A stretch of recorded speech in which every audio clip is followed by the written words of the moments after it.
เจ้าวัฒนาบ่ได้กินข้าวแกงเขาของเขาบ่ได้เกิดมันปืนสามแก่ป่วยใส่งานชีวิตโคตรเมื่อไหร่แล้ววะกำทำติดตาใจ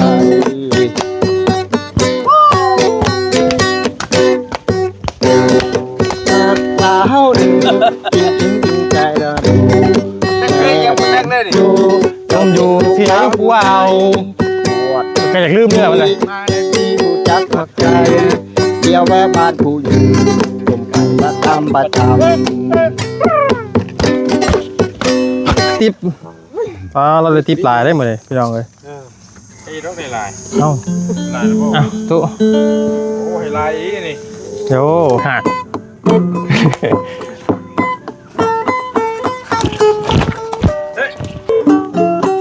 พี่ได้กล้องพี่ได้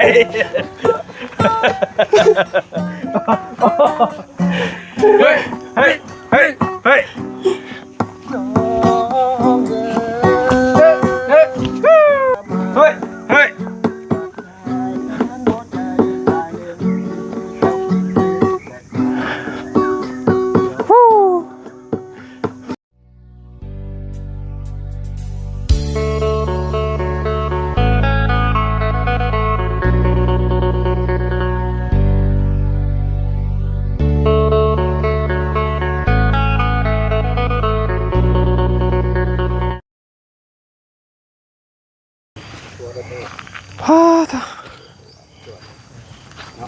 ตัวถีบแล้วพี่น้องเลยเรียนใหม่หน่อยนะไม่ไอ้หนูมันใหม่ไปมันก็ไม่ได้ใส่อย่างนี้มานี่พี่น้องเลยเอาก่อนอื่นกับทักทายกับสบายดีเด้อพี่น้องเด้อเนาะเบิดกุศลทุกคนพี่น้องเลยเนาะยินดีต้อนรับเข้าสู่ช่องของบ่าวยาวซาแนลพอพี่น้องเลยเนาะรอบคำพี่น้องเลยเนาะป้ามาพ่อวันนี้กะมาคนป่าพี่น้องเลยเนาะอยู่พี่แหละพี่น้องเลยสวรรค์พี่แหละเนาะเขตคนป่าพี่น้องเลยพอดีทั้งบริเพิ่นมาเอาเครื่องกับของให้ มาแจ้งเราพี่น้องเลยเนาะแล้วก็บ่าวยาวกับสิถ่ายทำวิถีชีวิตพี่น้องเลยเนาะชายโสดอยู่คนเดียวพี่น้องเลยเนาะทางประตูที่เราดีดกีตาร์หรือว่าประตูคนป่าพี่น้องเลยทางบริตั้งฉายาให้เราเนาะมาพ่อตอนนี้ก็โอ้อันนี้คือเครื่องซานที่เรานอนพี่น้องเลยถือว่าสุดแล้วเนาะพี่น้องเลยเนาะโตบักมี่บางอย่างเราก็เต็มอยู่พี่น้องเนาะสำหรับเขตประตูเราพี่น้องเลย สบายเด้อตู้เด้อสบายดีเรากำลังเตรียมเผาถ่านพี่น้องเลยเนาะหมักมี่เจ้าคือลายแทนตู้ อันบ่มีนกมีหนูมากินบ่ค่ำคืนมีอยู่บางมีบางอยู่บ่มีคุบคืนนกมาบ่ได้เอาบ่ได้บอลบ่ก็จักได้เอาติบ่มีปืนยิงมันมากระทุนบ่ถึกแล้วเนาะถึกดูลังเถือกอ่ะว้าบัดสิได้มันก็บ่ยากได้ยิงบาทเดียวตกเจ้าก็เคยยิงได้อยู่บ่ได้แหละว่างอ่ะนะแม่นเพราะว่าเป็นช่วงมีสุกนี่ห้วยนกหนูเนาะนกหนูก็ฮอกกระเตพี่น้องเลยพอได้กินอยู่รักนี่เบิดหมักไหมหมักมี่นี่ก็โยงดเติบแล้วบ่ได้ใส่กับเอาบ่ใช่แล้วถึงมันหอมบ่ถึกจะจังน้อยนี่หนูพุกนี่ไล่อยู่บ่เจ้ากะหนูพุกนั่นเจ้าบ่พอได้เชื่อมถึกแห้วจุกำตูมันยังบ่ได้หนูพุกนะแห่นแหละมันใหญ่เนาะบ่แล้วคงว่าสิได้มันบ่แล้วสุดท้ายมาบ่ได้ซะจ้ากินข้าวกินน้ำแล้วบ่มื้อนี้นะกินเลยได้ยังกินมื้อนี้นะกินกับก็นั่นนี่เด้ปิ้งเขียดไปก้านเองบ่แม่นเขียด7 ตัว7 ตัวเลี้ยงตัวนี้แหละเลี้ยงแถวทงไงทงหน้าท่านี้บ่ได้ลงไปจักเทื่อหรอกเลี้ยงตัวเทิงแหละเผานี่ได้เธอจักซอบนะ4-5 สอบแหละ4-5 สอบขายสอบเท่าไรจะไปขายนะ 30 35 โอ้ไม่ตอกกอกลายก็ไล่อยู่บ่มีอยู่บ่เฮ็ดทานกัน ไม่แถวนี้แหละ อันนี้จะมานอนเผายังอันนี้นะ ฮะ จะมานอนเผายังนี่นะ มานอนชื่อนี่แหละมันบ่มีหม่องอยู่บ่มีเฮือนอยู่ มันนอนทีเพิ่นบ่อยนะ แม่นแหละ มันเป็นของเจ้าบ่อนส่วนมันส่วนมินนี่ บ่กกเพิ่นนะ มาอยู่นี่จักปีแล้ว 4 ปีเลย ลูกเต้าไปไทเบิด ลูกดูละ2 คน เพิ่นบ่ได้มาหาบ่ซะ บ่แล้วเขาหมอนใหญ่อยู่ในนี่ผู้หนึง จะมาเบิ่งพ่อไหมบ่ได้เบิ่งบ่ บ่ พี่น้องเนาะตัวคนเดียวแล้วนะเนาะลูกเมียเลยอันเมียได้ซะ เมียก็เลิกกันเลย เมียน่ะปะเนาะ อยู่ร่วมกันบ่ได้แล้วไปมัน บ่ได้อยู่กันจักปีนะอันอยู่กันมาจักปีจังปะกัน หลายปีแล้ว4-5 ปีพุ่นแล้ว เลิกกันจักปีแล้ว สิบ่กลัว จักปีแล้วจะหย่ากัน 5 ปีเลยเด้ โอ้จ้าอันนี้แล้วกำลังชีเลี้ยงพี่น้องจักมือเจ้าสั่งได้คอดเท่านึงนี่ 2 มื้อ3 มื้อ สอง ของ มือ เฮา สาม บ่ได้เฮ็ดใหญ่เด้ เบิ่งนี่เฮาว่าพอได้ทานนี่ได้พอได้ประทังชีวิตนี่เนาะ แม่นแหละ พอได้อันนี้แหละพี่น้องเอ้ย เขาบ่เฮ็ดนี่ก็แห้งแล้ว ถ้าบ่เฮ็ดนี่ยังบ่ได้ยังเพิ่นชื่อ บ่ได้กินทั้งเลย อ เพราะว่าอันนี้น่ะคอดแต่เฮาได้เขาเมื่อ มันขายได้รถติ ขายสำบาย เพราะว่าทานนี่มันขายได้ง่ายๆพี่น้องบ่ต้องย่านบ่ต้องย่านว่าบ่มีคนซื้อเนาะ แม่นแหละ แต่ว่าตัดลายกับโบกล้าเลยเนาะ อืม เป็นเพิ่นให้เลยเนาะตู้เนาะ เออกินแต่บ่มีแห้งเฮ็ด อืม คันมีรถแกมเพียงคือเขาเฮ็ดคอดออกเพิ่นละโอ้ย จ้า ได้เท่าเท่าได้ล้าน โอ้พวกไก่พวกหนูพวกหยังมันเวียนบักมี่นี่พี่น้องเนาะพวกวางพวกหยังนี่ เออ มีสุกเลยเฮ็ดน้อยดิเบิ่งเราขุดไก่พี่น้องก็เจาะอยู่เนี่ยคือว่าแล้วมันใหญ่ขึ้นเทิงบ่ ใหญ่คือเทิงแหมฮอด โอ้เฮ็ดน้อยลุ่มนะพี่น้องเลยก็มีคนมาเยี่ยมมายามอยู่บ่เจ้าก็อยู่ผู้เดียว นี่ ที่ แหละ มีอยู่บ่มีหมู่คู่มาเล่นน้ำอยู่บ่ มีบ่อึดดอกกัน มีอยู่เนาะ อืม โอ้กลางค่ำกลางคืนมามีคนชวนไปก้านเป็นหยังอยู่บ่มีอยู่บ่ โอ้บ่มีดอกกัน บ่มีตัวนี้เนาะ อืม โอ้แต่ว่าแถวบ้านแถวหยังเพิ่นมาเยี่ยมมายามก็มีอยู่ติ มีแหละ เงาบ่อยู่ผู้เดียวนี่ตู้บ่เงาอีก เขาเมื่อบ้านแห้งเงา เข้ามาบ้านให้เงา มันผู้หนึงเว้าได้หนึงผู้หนึงเว้าได้หนึงเป็นตะ อื อุ ม หลายคนหลายเว้า เจ้าเว้ากับไผจะอยู่พี่น่ะ เว้าผู้เดียวแหละ เว้าผู้เดียว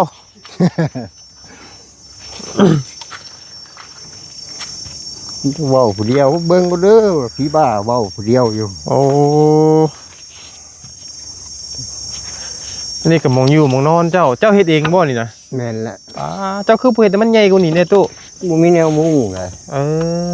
นี่ช่างกะชีนี่ก็หากกคอนเข้ามาได้ อืมคือว่า มีแต่อันหมอง ทาน มัน ผ้านั่นเอาไปตองมุงเอาก็ได้มันหักยังได้ขี้เก็บไม่งอดมักแท้ เอ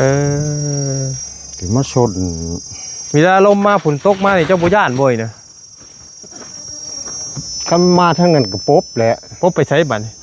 พี่แลตูดลบแล้วเดินพี่แล เอ้าเปียกบ่ได้ตู้ เปียกกันแล้ว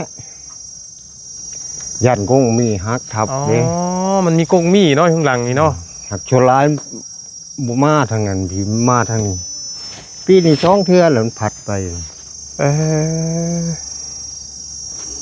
จ้าพี่น้องเนาะก็คือพอตู้คนป่านี่พี่น้องเอกลักษณ์ของเราก็อยู่ที่นี่แหละนี่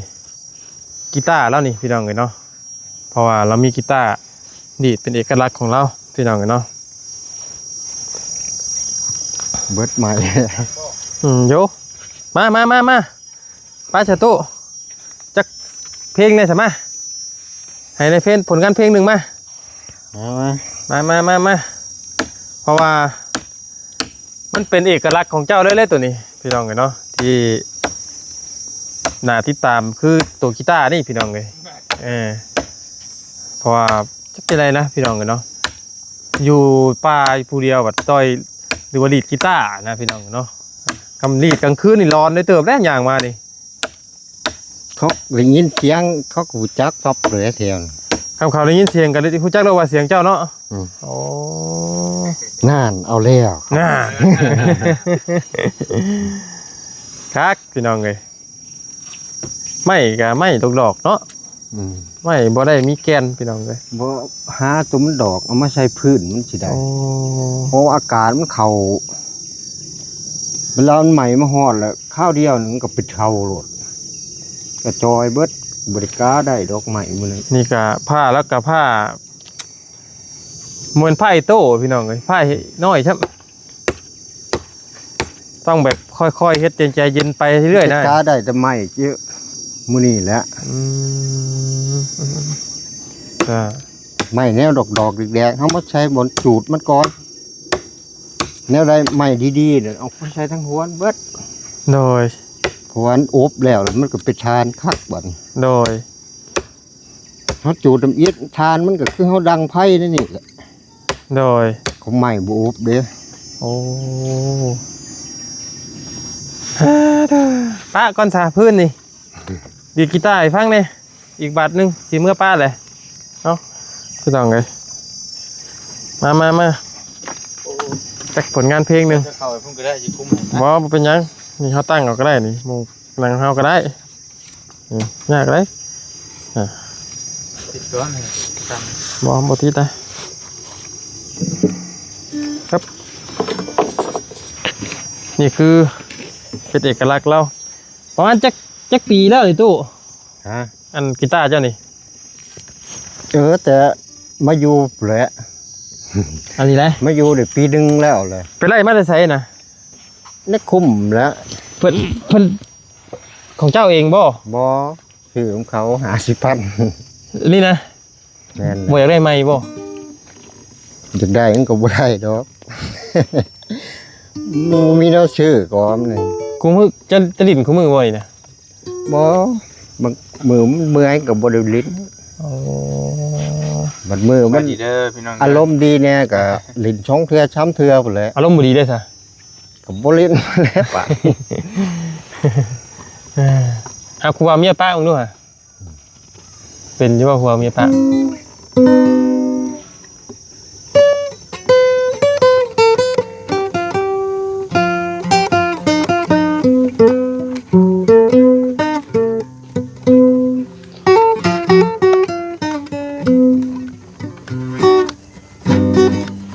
จะลงเลยบ่ บ่เลยบ่ดีพูดเสียงดี สีบ่ข่อยคือช่างมาอยู่บ่ได้เด้อ สร้างในเมืองมาซะ ใจหุ่มๆอยู่เดี๋ยวนี้ โอ้โหจำไว้บ่ เฮ้ยแต่ได้ผู้บ่าวเมียป่ะได้ผู้บ่าวเมียป่ะนะพอขึ้นจะขึ้นไปได้ขึ้นลงมาได้ จังหวะขึ้นต้นนี่ขึ้นที่ไหนก็ว่าเมียป้าตู้ ผู้บ่าวเมียป่ะเอาได้ผู้บ่าวเมียป่ะ เอ้าหากว่าเมียป้าเนาะ หักบ่าวเมียป่ะ แม่น อ๋อเมียไอ้ป่ะนี่บ่ แม่น ผู้หญิงแล้วว่าห้องนี่ กับผู้หญิง โอเคพอได้แล้ว เลี้ยวเอาเพลงนี้ไกลตู้ เดี๋ยวเด้อ จ้างไปดีเลย เพลงหยังที่จะร้องกับลุงเพิ่มมื้อนั้นน่ะ ยังคอยที่ซอยเดิม แม่นบ่โมเมนต์ แม่นเด้ แดงกิจกรเนาะ ยังคอยที่ซอยเดิม แม่นบ่ที่จะร้องกับลุงหนวดมื้อนั้นนะเอาร้องดูม่วนได้เพลงกะ มือแรงว่างบ่ไอ้ขอพ่อนะจักหน่อย เอานี่ก็ได้ ก๋วยเตี๋ยวร้านเดิมฝาก เอาเลยก็ได้ เปิด ตรีไว้ก่อนนะ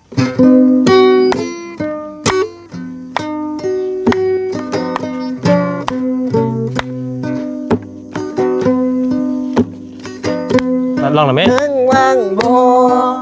ไอ้ขอพอนะสักหน่อย เฮ้ย ช่วยที่เฮารักเดิมปากซอยให้ออกมาคอยที่เก่า เฮ้ย เฮ้ย ไอ้โทรมานัดเพราะว่าคิดโอดบ่เศร้า เฮ้ย ห่างทางการสัญญาเก่า เฮ้ย นัดเจ้ามาทำจริงใจ กูจืดเนี่ยมัน ยันนักเปลี่ยนไปที่ร้ายมาอยู่ห่างยันมีผู้มาแลกกันสาวบางที่เรารักกัน อยากมาเห็นหน้าโทรหาก็บ่เจ็บใจให้มองเป่าเจ้านาแล้วอายข้าวมาลงคนโตโตโบพ่อกันอยู่ในเมืองกรุง อยากให้ช่วยกันประยุงความหาความมัดพี่ลง เฮ้ย ใช้โทรศัพท์ดูแลใจก็ไม่ดีพอขอราคาได้พออายขอเวลาพบกัน เฮ้ย เฮ้ย เมื่อว่างพออายขอพอนะจักหน่อย เฮ้ย ช่วยเที่ยวร้านเดิมปากซอยอย่าให้ใจลอยคอยนาน เฮ้ย อายเป็นเจ้ามือกินของบ่ต้องนักกัน ได้สบตาทั้งวันขึ้นสวรรค์แล้วใจคนคอย เฮ้ย เฮ้ย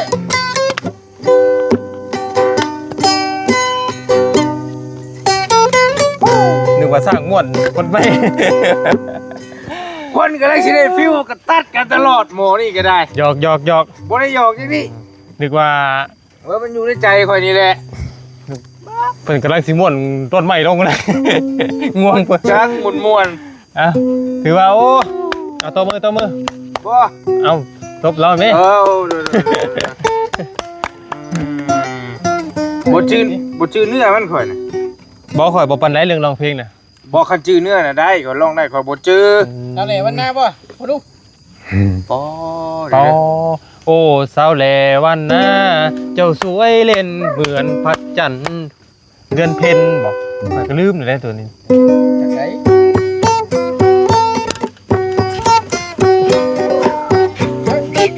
โอ้เสียแม่น ได้ไหนเดี๋ยวได้เลยนะ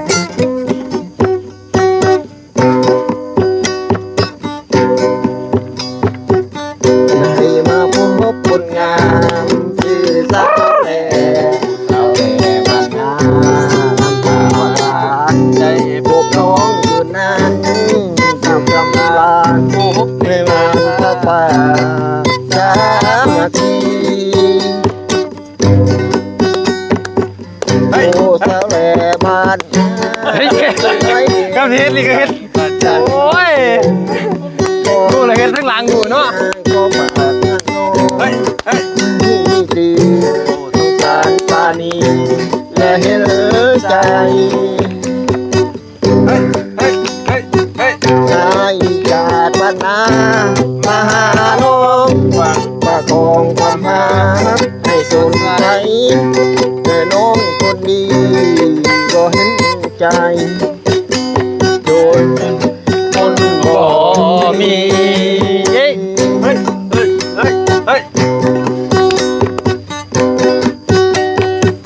หลงแหง ได้ ลอง ซอย เถื่ ไป อ น้ เหนียวบ่ได้พี่ ำกูเต้นก็เต้นข้างหลังกู ทำสิเต้นกันมาเต้นดีๆกว่าติ ยุ่งได้ หมู่โดดมีเทศนี่ ปล่อยยังเต่าอยู่ห่างเจอย่ามันเหยียบพักแล้ว คนเต้นทั้งหลังกูจ้า จากไหนวันหน้าก็มึงกิน อ่าวัฒนะ เอากูสิ ไม่ยินเขาลือเขาชามานานเขาลือว่าสาวงามตัดที่ ตัวเสียทีให้เขาหลอกลวงซ้ำจวงในดวงหรือดีเขาหรือว่าเรื่องเกียรติจำดีแล้วหนี้จากทางโอ้อายได้ยินเขาซาหรือไปว่าน้องเก็บช้ำในใจเหมือนไฟเป่าในอุราผู้ชายคนใดทำให้น้องเสียน้ำตาไอ้นี้จะเข้าอาสาขอมาเช็ดน้ำตาหนาวขอแต่งคนดีน้องไว้วันถึงเขาก็นั้นจากไปหากพี่นายนี้ลูกอยู่ในท้องของน้องบ่ต้องบินหวังไอ้ขอเป็นพ่ออีนางเพียงอยากน้องไว้ใจไอ้ขอสมัครคู่จอมควันขอเพียงแต่สาวงามสัตว์สองไว้ใจผิดผ่านมาผิดเจ้าว่าน้องเสียปันไปถึงน้องจะเสียเต็มใจอายจะไว้ไม่ โอ้คักเดี๋ยวเนาะ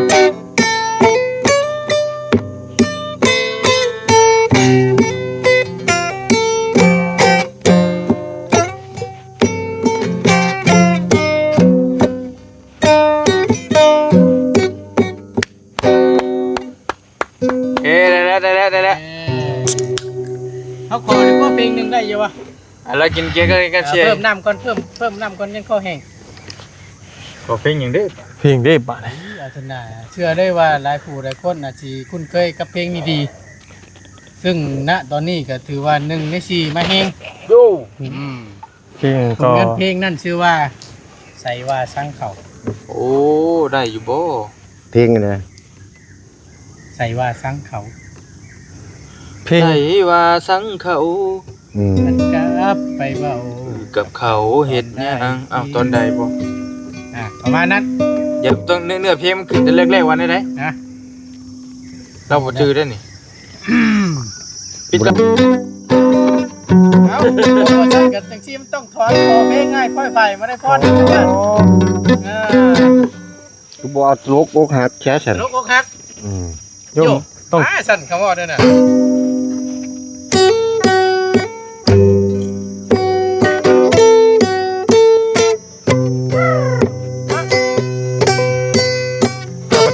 เต้นไปบ่เป็นฟ้อนบ่เป็นข่อยเพลงสิบอก เศร้าเลย จื้อเพลงหยัง มันเศร้าเอาตลกอกหักตลกอกหัก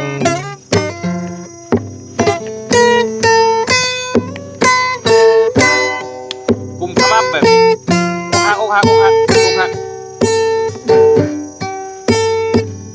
จังเวียนหัวนอสู่ผู้บอกว่าคอยที่ตายมามวนเอาหายยามคอยออกมาเวที เฮ้ย ผู้บอกพวกเขาผู้สาวของคอยเขาดีย้อนว่าไม่เห็นจังทีเขาเลยกล่าวคำมำลา เช็ค ตาลูกของใจใจบ่มีไปเห็นกำคืนปืนเล่น เบื้องหลังดิ เนาะ ให้ค เบื้องหลังก็เต้นตุ้มๆอยู่ เสหาแต่คนหักโอย เบื้องหลังลูกอกหัก เขาสร้างกระโปรงเขาด่า เช็ค มีแผนก็คือพี่บ้างเธอรับสภาพบ่ไหวน้ำตาตะลงไหลถูกเลยไหมก็ปนโดนเททีให้คอหักกันหัวเธอแต่นอผู้เพิ่นทั้งหลายผู้บอก จังหัวใจสลายแล้วน้อง เฮ้ยเฮ้ยเฮ้ยเฮ้ย แม่นมวนโนชูผู้บ่บักคอยตายมวนเอาหา เฮ้ยเฮ้ย หน้าเวทีความรักของพี่ลงคอจบการจะแดงแล้วน้อง เฮ้ย คงไปนั่งห้อง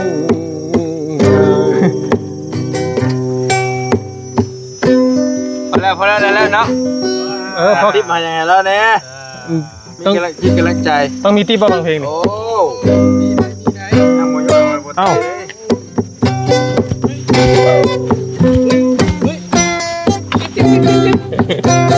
ใจไหน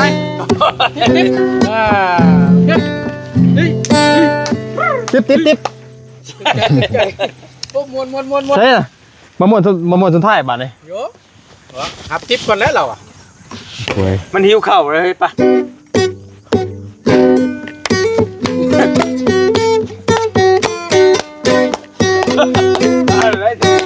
เฮ้ยเฮ้ยเฮ้ย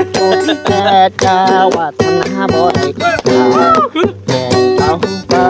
ของเขาบ่ได้เกิดมันปืนสามปีโอ้ยใส่งานชีวิตรักแก่ตา โคตรบ่ได้แล้วบ่ ต้องกำทำติดลาไทย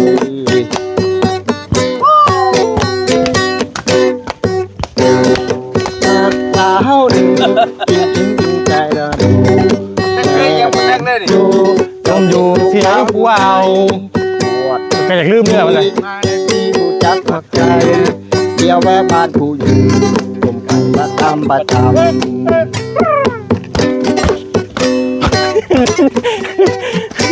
โอ้ยเมื่อยแล้ว เพื่อนยังยุบเลย ยุงโอเค ไปแล้วไปเลยลูกเอาเลยจะเมื่อยมือหนาจะห้องไหมตีไปแล้ว เอาตีไปแล้วกัน ไหวแล้ว มวน โอ้สุดยอดลุงเลย มือหนาจะเห็นแล้วลูกให้พังไหม ปลาเอาติ๊บปลาเราเลยติ๊บหลายได้หมดเลยพี่น้องเลย ไอ้ต้องในลาย เอา ลายหรือเปล่า เอาตุ๊ โอ้ให้ลายอีนี่ โย่ ขอบมกขอบใจหลาย สาธุเนาะ ไม่รับไม่รวย สาธุมวนลายพี่น้องกันเนาะปลา มวนมีแต่ว่ามื้อหน้าลูกหลานสิมาเยี่ยมมาไม่เด้อเมื่อยบัดนี้บอกกับบ่ถึกสิมาเยี่ยมมายามไม่ ไม่แล้วเด้อมีเวลาตัดเดี๋ยวเอาตั้งเบิ่งไปแล้วมื้อเดียวว่าสิเกมมา หาด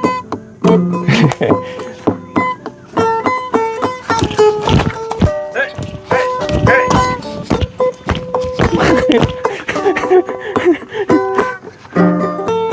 เฮ้ยเฮ้ย เฮ้ย พี่ได้กล้องพี่ได้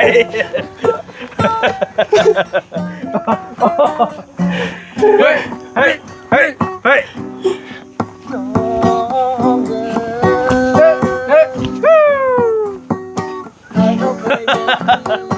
โอ้ยมึงปวดที่บ้าน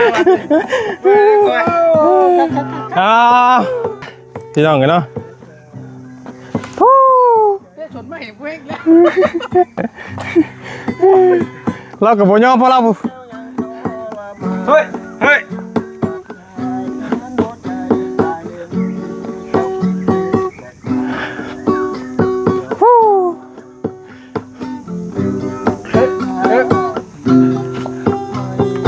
พอแล้วพักมือเลย ผมเห็นยังยุบเลยดิ ไปเนาะพี่น้องกันเนาะเรามวนเราบ่เรากับมวนเราบาดนี่เนาะเรากับบ่หยุดบาดนี่ แล้วก็ยังมวน ป้าเลยเด้อก ลับกันนะตัว ก็เมื่อป้าก่อนเด้อโรยป้ามวน กลับกันเด้อ ป้าเด้อพี่น้องเลยป้า มาบัดเดียวก็มวนช่ำไป ใจ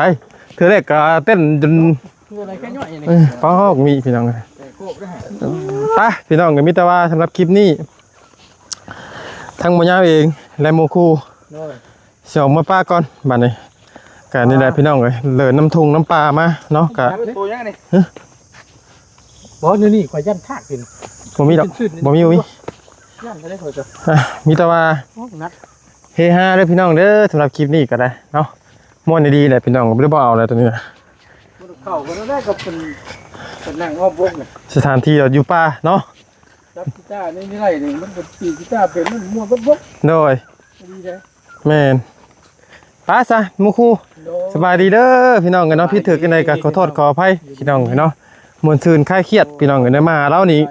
บ่อมทุกข์พี่น้องกันมาหาประตูนี่โอ้ถือเราดีดอันว่าตัวเสาก็เสาด้วยกันเด้อขึ้นอยูมเล่าอีกได้อพี่น้องกันเนาะเอาไปแล้วพี่น้องเลยอยู่ดีไม่แห้งครูๆทุกคนเนาะ โอ้